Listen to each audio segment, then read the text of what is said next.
Gentleman yields back. I'll recognize myself for 5 minutes.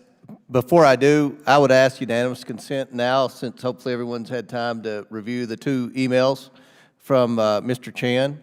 Ask for unanimous consent that they be entered into the record. Enthusiastically, Mr. Chairman, yes. Without objection.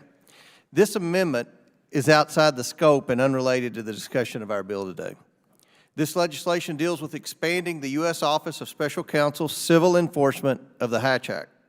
The proposed amendment here does not amend our bill, but rather amends the Hatch Act's law criminal enforcement.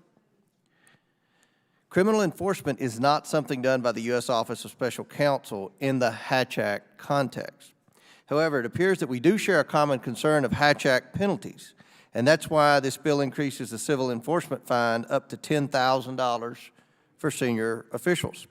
So if my colleague is looking for stiffer civil enforcement penalties, this is the way to do it in the legislation being discussed today. For that reason, I look forward to my colleague on the other side of the aisle to possibly supporting this bill.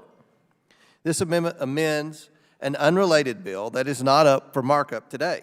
If my colleagues would like to explore Hatch Act reform, I'm very open to having those conversations.